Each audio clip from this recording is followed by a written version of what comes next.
girlies, we're not stiff. Not at all. We're a lot of fun, like we're fun. We may switch from a blazer to some ripped jeans for like our fun weekend look, but we're a lot of fun. Absolutely. Deep down inside. Yes, I show up to the office every day bumping my trap music. Like, see, do you have a name for your trap music? Because I got a name for mine. No, what's your name? Mine is called Code Switch. Okay. No. And it's a picture of SpongeBob twerking. I love it. I'm here for it. Thank you. And it has like a mix of like old and new. I can't really like now lean into all the new rap because some of these children, the mumbling is just, and the lack of rhyming and rhythmic pattern, it's got to stop. Yeah. It's got to stop. But Cardi stays bump. Meg stays bump. Okay. Who else is in there? T.I., that new song that he just dropped. I've been bumping that frequently in the car. I'm running my errands, and the dog's in the back seat with his little seatbelt, rolling along with. Yes, I've been bumping a little bit of Ken the Man lately. Have you heard of Ken the Man? If not, I'm gonna send you some songs. You could be like, "Now, what in the world are you listening to?" I'm not mad at it because I love discovering new music. I am the person in the middle of the store putting up Shazam and asking what song it is because I always think this song could be dope for like content or like, a campaign I'm working on, like something like that could be like really cool to tie it in there. And I always want to make sure my ear is fresh. So even my playlist right now, it seems a little chaotic. But I have, my rap music. I have Black classical music and music from like Bridgerton and stuff like that. Okay. I have electro funk and pop, like music you hear like in fashion shows. Of course, you got to have your vibes. But that's not why we're here. And I know we're going on a bit on a tangent, y'all. But welcome back to Coffee with Yvonne, a show for creatives and entrepreneurs. And I'm Yvonne Pearson, your host, and Darlene, the founder. Again, it always sounds good with nails. The founder of Pink Doll House Marketing. And today on the show, I have one of my marketing girlies. I had one of my marketing girlies on the show. And we actually met at the first year of the Black Women Marketers Conference. And we sat down at the same table. It felt like the first day of school, y'all. And you're like, sitting around like, can we be friends? And then we discovered we liked each other. And that we're both cancers. And now we're friends. Yes. And so I had to have Nye on the pod today, and Nye is an amazing woman, Black woman in STEM. And we're going to be talking about today about her journey in the aviation industry, and more specifically, the work that she does to align her campaigns and strategic direction to make sure that she is optimizing performance as much as possible for their target audience. And to give her flowers, because she deserves every single flower that she gets from this pod and in her career. To give her flowers, Nyeisha Dease is, not just from her bio, as a person, her light just shines through in every single room that she enters. My fellow Cancer, my fellow friend in this industry, a high impact marketing executive and creative strategist with over 8 years of experience leading brand growth across the aviation and public sectors. She has been recognized by Columbia Business Monthly as one of the best and brightest under 35. She specializes in building cohesive brand identities and managing high stakes communications for global organizations. She is currently the marketing and communications manager for Piedmont Airlines and American Airlines Group, and Nye oversees global brand stewardship and a multi-million-dollar annual budget. Her expertise lies in blending creative vision with strategic operations, ranging from authoring comprehensive brand guidelines to leading digital modernization efforts and measuring impact from major industry launches. Beyond her corporate leadership, Nye is a dedicated partner to small business owners and public entities, helping them to find their voice through specialization, design, and digital strategy. And with that being said, welcome to Coffee with Yvonne. That's my friend, y'all. I love it. I mean, like the credits speak for themselves. Like, okay, let's go back. Best and brightest under 35, clock it. And doesn't she have a master's degree too? Yes. So she is Black and educated. Clock it again. And also is a good person. Clock it again. And I am happy to have you here with me today because having the marketing girlies in our community who are genuine, who are people who you can look to for not just friendship, but also advice is so rare in our industry. And for you, when you think back on your story, because we all have a story, right, about how we got here. When you think about your early life and the experiences that shaped you, what moment or influences stand out at the beginning of your interest in like creativity, communication, and how did you know that you were like a leader? And did those early sparks of influence approach the way you do your work now? Yes. Oh my gosh. Well, I always feel like I've naturally had like a eye for visual storytelling. Like as a kid, like when my mom was taking me to the grocery store and her favorite department stores, like I was always just drawn to like the visually best like branded package in the store. And then I also possess like this like analytical brain. I don't know, like I always had the need to like problem solve. So we talked about this like when we were at the conference where, like when MySpace was the thing and we're spinning at home, sitting here trying to code these like nice layouts and things. And I was just like, oh wow, this could actually be my life. Is there a role for this? But Dad was like, no, you're not gonna make any money in art and design. You need to go into computer science. So I spent like my first two years, well, first two semesters, just like, no, I was right the first time, first 2 years, and like studying computer science, learning how to code, like actual code, like C++ and all the other codes that they had. And then I would realize, I was like, this is not the like thing for me. So I took my first art class and then like the ideas sparked and I was just like, I was like, this takes me back to the MySpace days where I was designing these profiles and these layouts and people were like, okay, I want this. Can you design that? So I'm like, okay, all right. So I can combine the two for real because I know I've done this before. Coding was even a thing for me. So now I'm like here, I'm in this class and they're talking about marketing and I'm like, okay.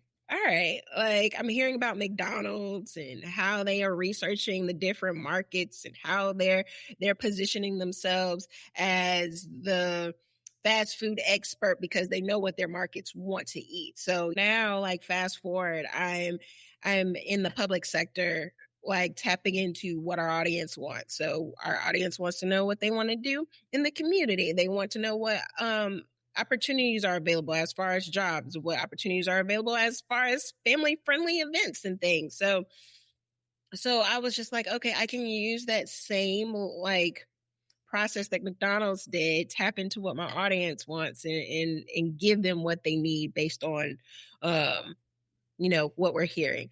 And that was very long-winded, but it's not long-winded. It's not, because a lot of creatives, to take it back, a lot of creatives have a similar story, right? We knew from the beginning we were always creative individuals. We knew that there was something different in how our brain worked. And to tell the truth too, I was very similar as a kid growing up. I could pick up a commercial like that. Yeah. I can remember a jingle. I was very big on brand awareness. In fact, to my mom's chagrin, I hated not getting anything that was not name brand from the commercials that I saw in the grocery store. Like if she tried to pick up toaster strudels that were not the toaster strudels I saw on TV, I was like, that's not toaster strudel. I know the jingle in my head. And like little things like you mentioned too, being in college and realizing the major that you were encouraged to do was not your passion, very similar. I was pre-med. My scholarship was dependent on me saying pre-med, but I got to college, saw blood for the first time, and I passed out. I passed out on the floor. But like you as well, I took an art history class and it changed everything for me. Like when I started realizing the way my brain worked was not different, it was special. And then taking that to you similarly, taking that and folding that into marketing, it all just started blending together and seeing that beauty of seeing the visual and the strategic come together. That's what we do. And that's what you do in your day to day. And when you're thinking about developing campaigns for an airline, first and foremost, the airline industry is very competitive, right? When you're developing for a campaign, what does your creative or strategic process look like from the beginning? Like, where are you pulling inspiration? What kind of insights or data are you looking at to help bring that campaign piece together? Okay. So like when most people think about like airline marketing and advertising, they usually think about like capturing like the consumer or passenger like as far as like what they want to see, what they want to view. But in my role, I am a strategic employer branding. So I advertise my company as the ideal premier carrier for a career. So we're looking for like the top talent to basically take a role. And so we aren't just selling tickets, we're selling a career and a lifestyle. So to do that authentically, I try and tap into the people. So I look for new hires, specifically new hires. Like, hey, what were you looking for? Why did you sit here and sign a contract with the company? What got you in the door? And then from there, I'm like, what are your pain points? So from then on, I can sit here and tap into like what it is, the problem that we're trying to solve for people in the market that are looking for jobs, and then also tap into what benefits that we can give, what benefits also like solve other issues for them that can make them their work-life balance be something enjoyable, like here with the company. And then, of course, you cannot forget what the company's goals are. So then after I sit here and look at what the company's goals is, I try to basically come up with a strategy that basically aligns both needs together. And so that's what I do. Like, where are you getting your information? What are your issues? What problems can we solve for you? And how can we make your life enjoyable working for this company? And then what are your goals? What are your aspirations? What do you want to do in the future? And can we help get you to that point? So that's when I'm creating a campaign, that's what I'm looking to do. So recently, like I'll take pilots. When I first got into the industry, I didn't know a whole lot about pilots. I didn't know that it is so expensive to become a pilot. Becoming a pilot is up there in line with like trying to become a doctor. So yes. I was talking to this, I was at an event and I was talking to this Black woman and she was just like, do you have any scholarships? And I was like, well, what do you mean? She was like, it cost me $250 an hour for a flight hour. And then to become a cadet this year, this is like the line before a first officer, but to become a cadet, you need 500 hours. So think 250 times 500. How much money are you spending? A lot. Yes. So when people are coming into this market, I'm just trying to make sure I'm not selling like a career. Like I'm one, of course, money is important, but they all want to know, like, am I going to be working for the rest of my life to be paying off my bills, or am I going to enjoy my work life? Do I still have time to spend with my family? Like, am I going to be struggling at the end of the day? So when I'm promoting and when I'm advertising like roles, I'm pushing out like what it is and what it means to live here. Like, and then I can get off pilots for a second, because like roles like ours, like you and me, like working as a marketer, I also try and tap into genuine storytelling. So for me, when I first took the job, like I actually found out that my brother had cancer. So one of the benefits was one of like the company's benefits is that you get free flight benefits. And that's not, that's really, everyone knows this, but for me, like I didn't realize how much of a good benefit that was until like I can get off work and I can relax knowing that I could just get on a quick flight and be by his bedside the moment like he woke up from any of his treatments. So like storytelling and tapping into like those stories from other team members and actually telling like what it is and what it means to them to have these benefits and work for the company. It's something like I really try and tell. So it's not just a job, like this is a career that you can also enjoy at the end of the day, because the benefits are like top tier.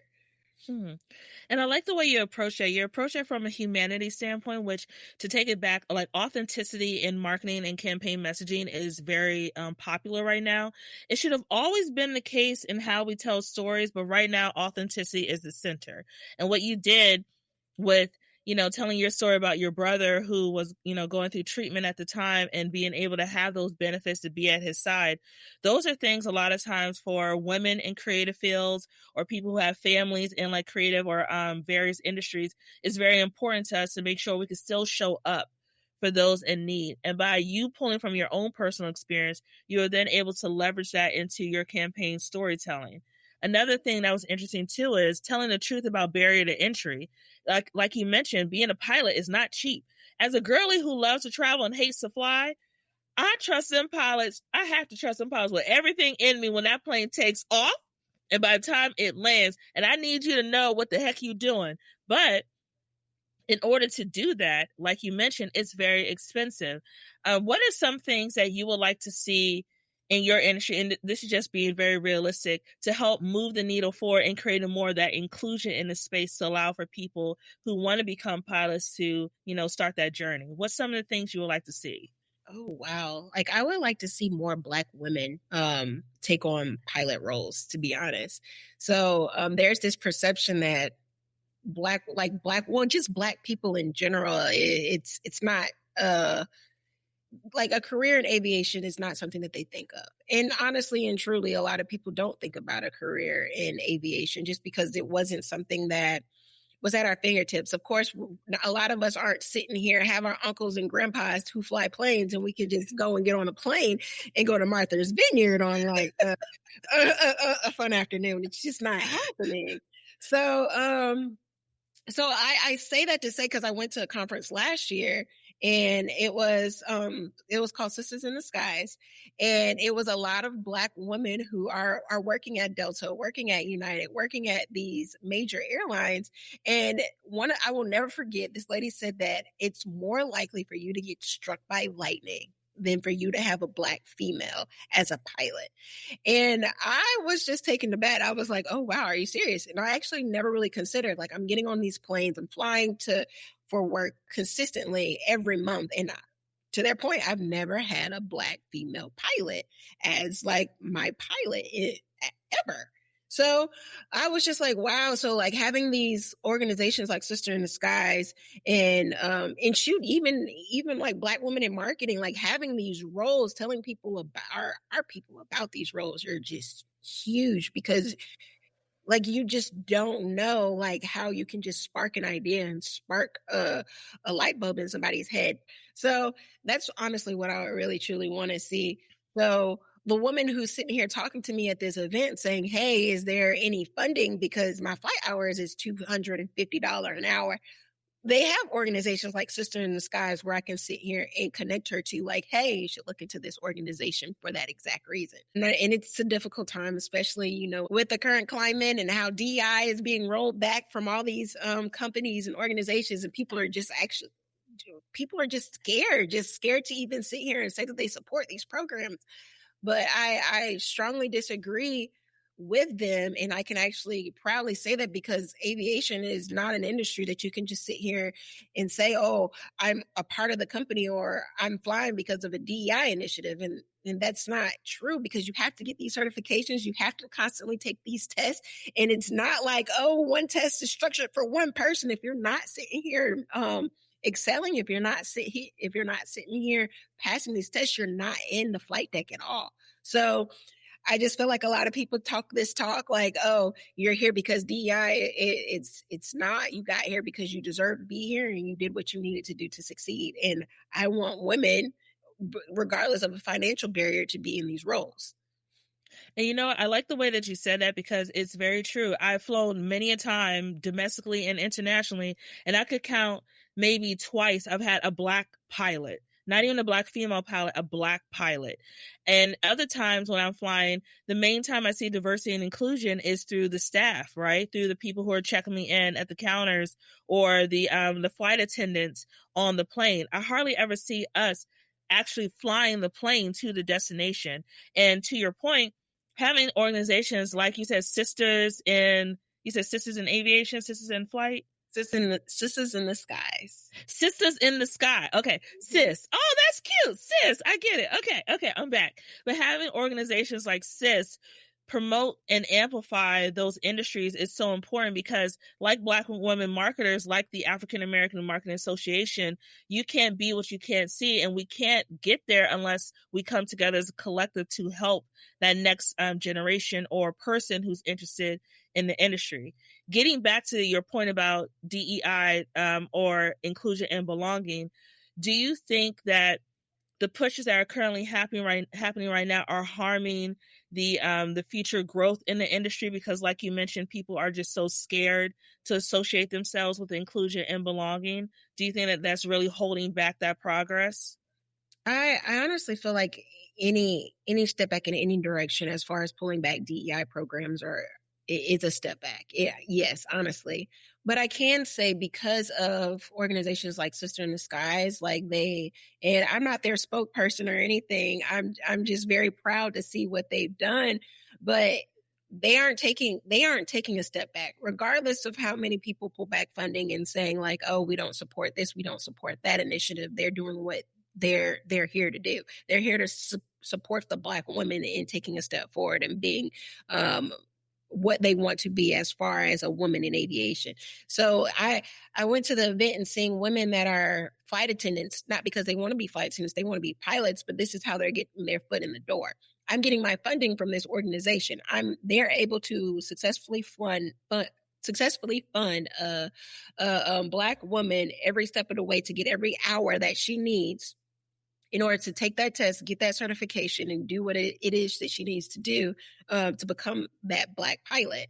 And I'm so proud of that organization. And there's many organizations doing the same thing, but they're just not promoting it to the extent that these organizations are specifically trying to fund the underprivileged and minorities that just don't have the access like a white male would. And in terms of talent, when you're looking at the talent pool for roles with your company, whether it's in marketing or, you know, becoming a pilot, what are some of the skills, like transferable skills, that you see or you want to see people amplify more who want to be part of this industry? Oh, one of the things that I just feel like most people don't tap in, and I haven't even touched on yet, is becoming a airline maintenance technician. Like, we have people all day, especially our people who are working on these cars, working on motorcycles, can build something from scratch, are building like actual robots and things. Like, if you have that tinker gene, like, you should be looking into aviation. Like, we fund programs. My company funds funds a student's career as education's career.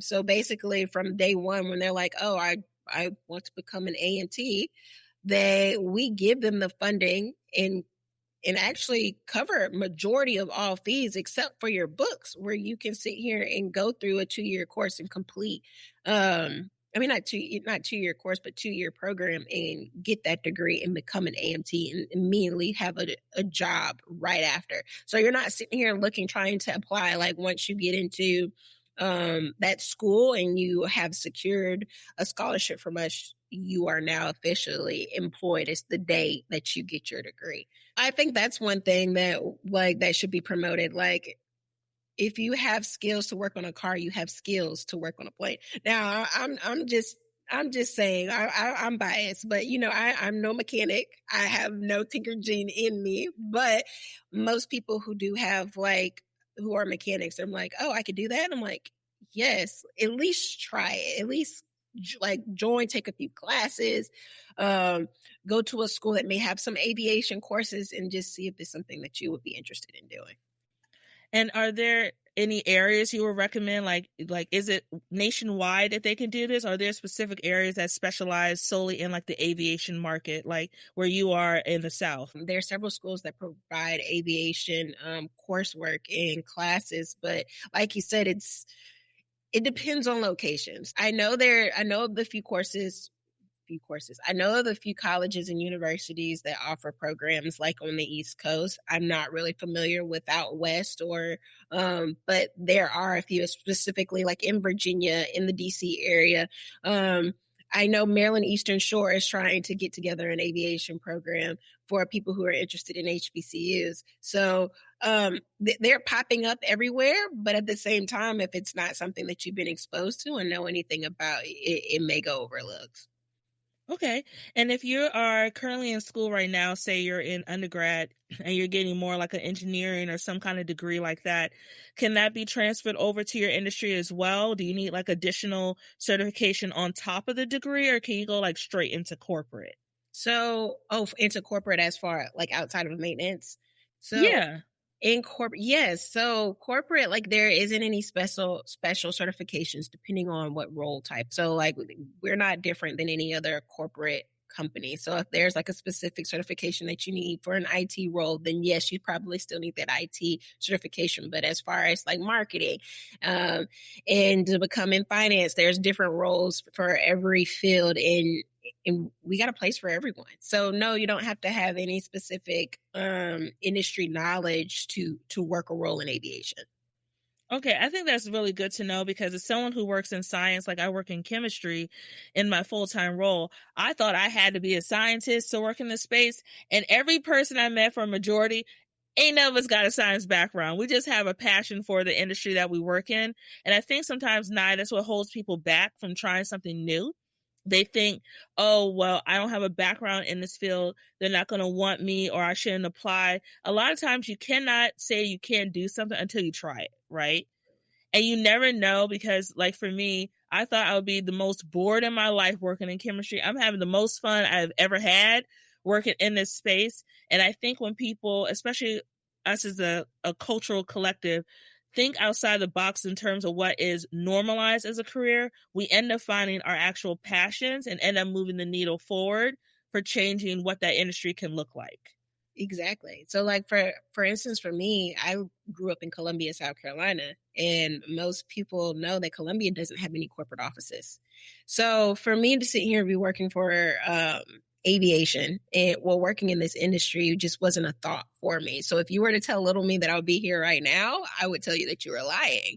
Like there's no way. Either you're working for a school, you're working either for the local government, or you're working in the military, and that's it. Those are their only opportunities in that city. Now, yes, Columbia is growing now, but it just wasn't a thing. So I wasn't exposed to aviation, but I can say, like, seeing that job description come across my computer during COVID when I was looking for a job, I was just like, oh, I never even thought that was a possibility, but let me just shoot my shot and see, just submit that application and see if it's something that I could eventually be in. And here I am.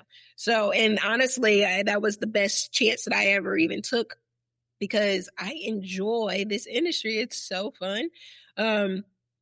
And I am not the type of person that wants to fly. I'm not a pilot. I'm not a flight attendant.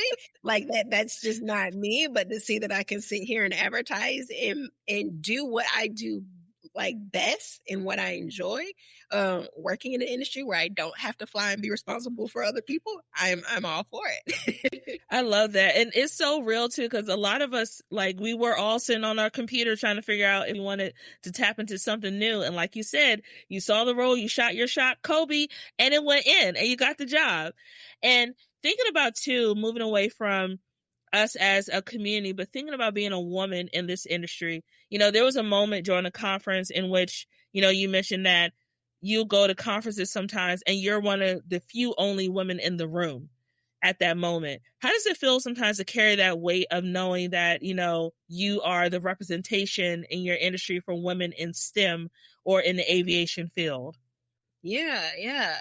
To your point, like I will go to not, and hate to make this a race thing, but not just being a woman, but being like the only Black woman in the room in this industry sometimes is just, I don't know, it takes me to back. Like I'll go to these air shows, and to get past, no one wants to ask me a question at my own booth because, oh, she's just a flight attendant. I'm like, I'm not even a flight attendant. I'm actually very knowledgeable in this space. If you have any questions about this role, I'm already here. And you passed me up to ask me a question.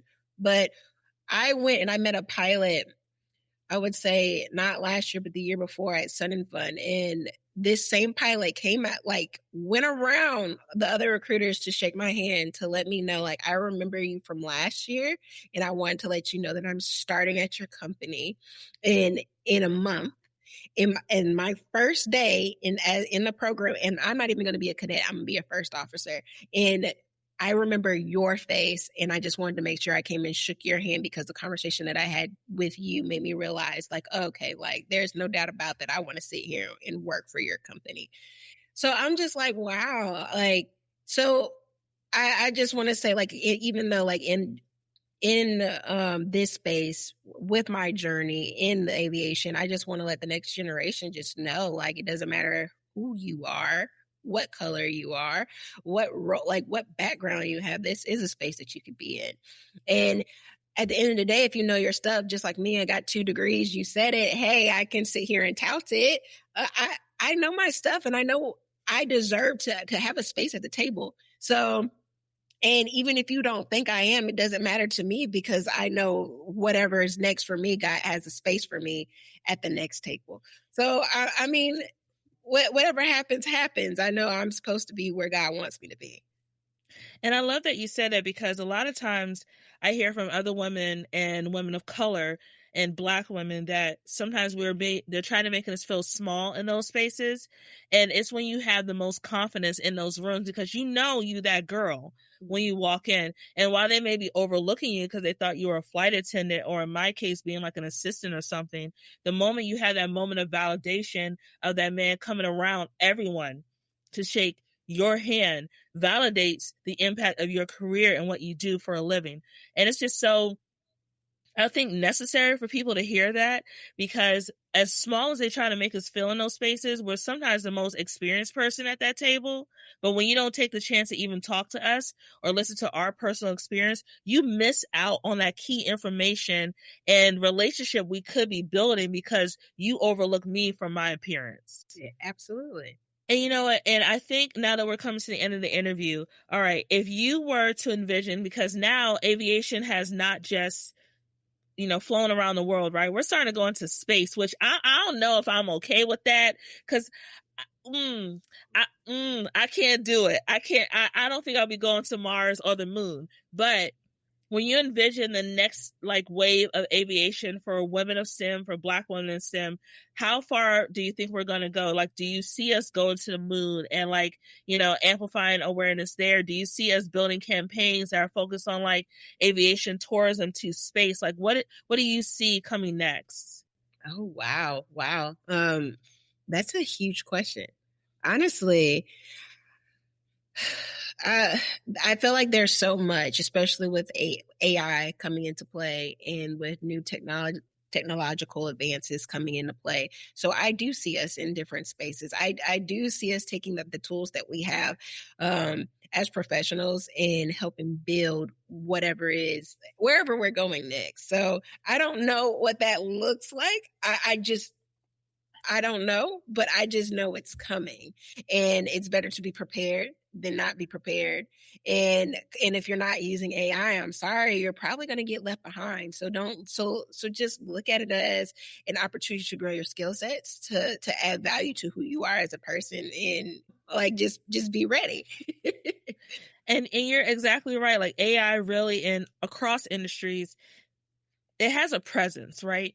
But it cannot replace human creativity, but you still need to know how to use the tool to make you better. Kind of like how when we were kids, like you mentioned, MySpace, we were coding. I was building an NSYNC page, just let me have it. But we were doing things like coding, and then that turned into us having things like, social media and, content creation, and it all fell into each other from there. And those who chose not to accept those changes ended up getting left behind in the various industries. With AI, even with aviation, it's not about taking away the talent. It's about optimizing and strategizing even more to be even more impactful, especially now that we are going into this new frontier with, what Artemis 2 did recently.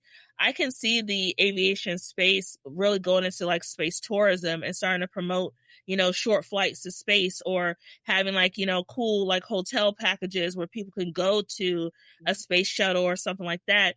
and then lean into the cultural context of it, building the next wave of Black history through space travel, right? What that can look like. Like, there's so much your industry can do. And I really think that in terms of being AI proof, you guys have more of a stable ground to stand on in the future of where we're going than a lot of other industries do that are not leaning into the changes that are happening. Absolutely. So to close out our interview, this is going to be the part that I like to have a little fun with. We're going to do some sip and spill quick fire questions. Now, mind you, now this is top of the dome. Okay. Don't overthink it. You got to stand 10 toes down about your answer. Is that cool? All right. Okay. All right. First question. In your opinion, who is the best rapper or singer of all time? Best rapper or singer of all time? Oh, man.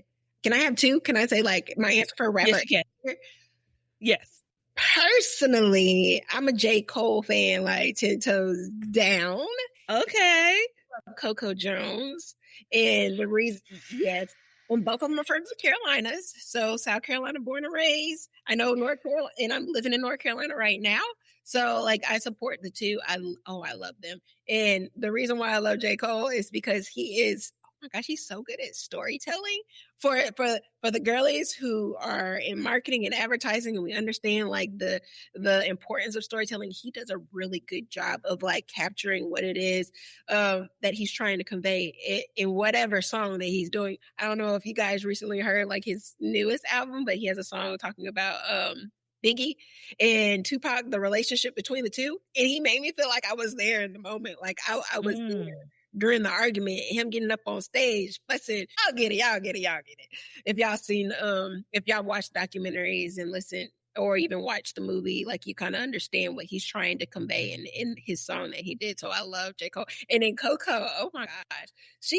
One of her songs, she was just like, I can pop my shit. She was like, my ego is big. You ain't gonna little girl me. So let me some Coco, because like whenever I'm on my way to the office, I'm like, yes, let me embody this energy before I walk into this office and share it with everybody what my strategy is on this advertisement project that we're getting ready to work on. J. Cole, yes, totally agree. Amazing storyteller. One of my favorite songs by J. Cole on his album before the last album is 100 Mil. Mm-hmm. I think that entire album, I can't think of the name of it right now, but it's like him standing and there's like fire burning in the background. I can't think of the album's name, but that was a great album in terms of storytelling. And Coco Jones. Coco Jones is so multifaceted and very underrated as a singer and performer. She has a song that she did with Babyface on one of his EPs. I can't think of the name of it, but the way she sang that song, it was the low runs for me. It was the way that she kept her voice at such a even level tone. And my mom's a singer, but like the way she kept it as an even level tone, but still emoted emotions in what she was saying, that is a talent that not everyone can do. No, seriously.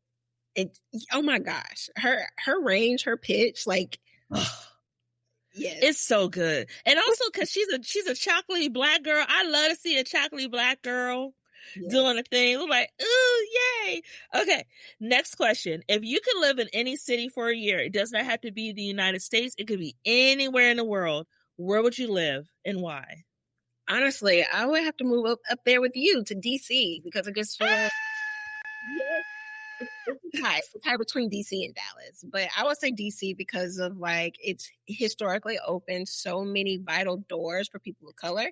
So I love your city. Anytime I get the opportunity to just go up there, take a conference like how we were at Black Women in Marketing, even though that was really in, like Arlington, Virginia, but it was right there on the cusp. But yeah, I just feel like it's a city that you can just be visibly seen at, like not just for the work that you can do and the knowledge that you can bring to whatever role, whatever industry, but you have that community, and that's what I love about DC.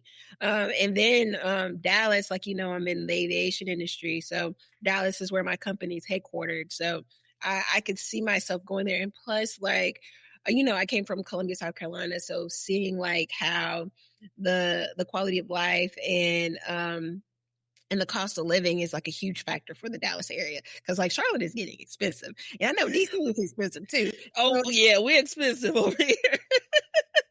If I want to save some coins, I'm probably going to go up to Dallas. But yeah, I love both cities.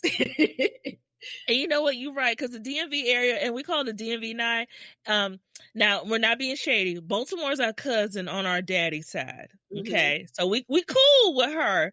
But the DMV itself, it can get very pricey very quickly. However, like you said, it is such a hub for Black, I hate this term, but really is Black excellence up here. Like growing up here, I grew up in PG County. It's still one of the most affluent Black counties in the United States. And I'm very proud to be raised in this area. But it can get pricey because, you know, you have a lot of industries here. And you also have people who are so highly educated. It still blows my mind how many people you could run across just at brunch. These folks got PhDs, they got multiple degrees, they got businesses on businesses on businesses. And it's something about seeing people who look like you just thrive in the best way. And even if you're not traditionally educated, you have people who work in blue collar industries doing very well. You have people who work in the tech space, and even those who are creators who are doing great things too, you know, in creativity, design, etc. So yes, the DMV will always be that girl, but we are expensive. Yes, we are. We are expensive to live here, but it's a vibe. It is. It's a vibe to be here. Yes, I love it here. Last two questions. You had a long day. You were on emails, on phone calls all day long, and you barely had a lunch break. What is your go-to comfort food for the day? Oh gosh. I like anything seafood, but if I've had a very stressful day, I might skip the meal and go straight for chocolate cake or ice cream sundae with some type of cake inside of it, like something like that. Like I have to feel with every single bite, I have to feel every single emotion that went on that I did not get to express or feel throughout that day. So it's like a therapy session with the meal. No, I understand that, because sometimes I just open up the gelato, or my favorite ice cream is strawberry cheesecake, Ben and Jerry's specifically, and I'm just sitting there with the spoon like this. And I do a weird now. I like don't eat the spoon regular. I like put it up, like I'm going to put it on my nose, but at my mouth, I'm just like, right? It's a deep sigh. After a long day, and you're just sitting there with your fuzzy socks and your couch blanket, and your phone is on Do Not Disturb, and it's just beautiful. Yeah. Yeah. It's perfect. Okay, last question. If you were a coffee, like in the coffee house, they got up on the screen, you know, it's a nice special. What is your coffee? Like, tell me what's your ingredients.